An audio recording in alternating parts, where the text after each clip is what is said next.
Burada işte görüyorsunuz hayvanlarımıza, aç kalan hayvanlarımıza, kuşlara, böceklere, yani doğada yaşayan tüm canlıların doyması için kutsal varlıklarımızın ekmek ya da elinden gelen, yani bu vadiye gelen herkesin bir şeyler getirip atması gerekiyor.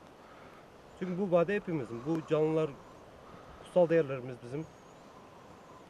Yani avcılığa, bu ava gelen bu hayvanları katleden kim olursa olsun yani en ağır şekilde cezalandırılması gerekiyor.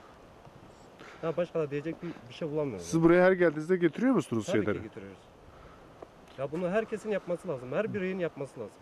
Fazla bir maliyeti de yok. Yani maliyeti yok ya. Gidip evinde artta kalan şeyleri getirip burada hayvanlara verebilirler. Zor bir şey değil yani.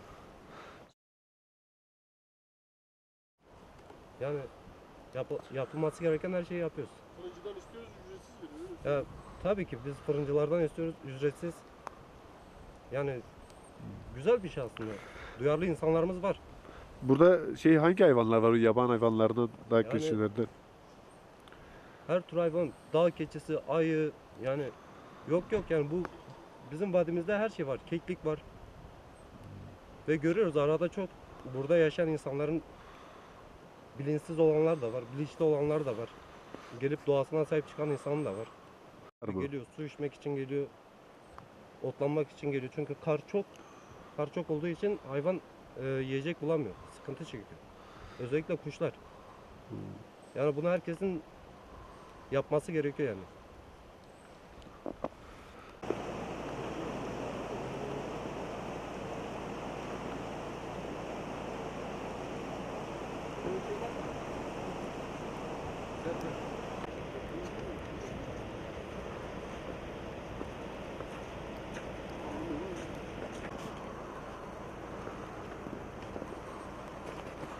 O da öteki mali adı.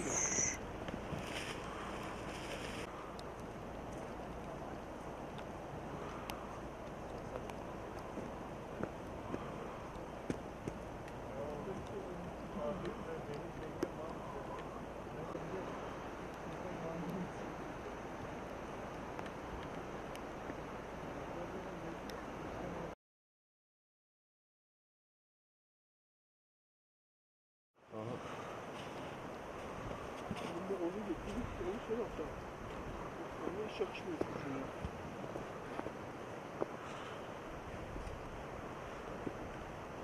Çarçarsa atsak mı olsun?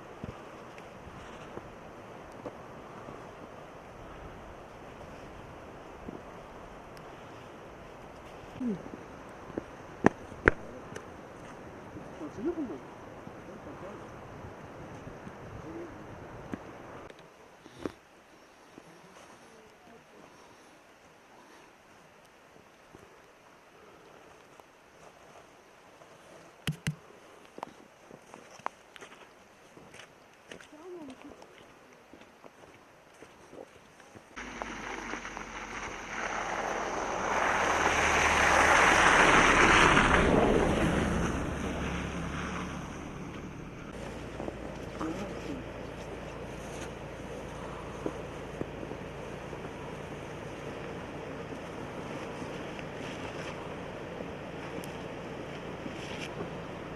atayım böyle. Başka yere atayım mı?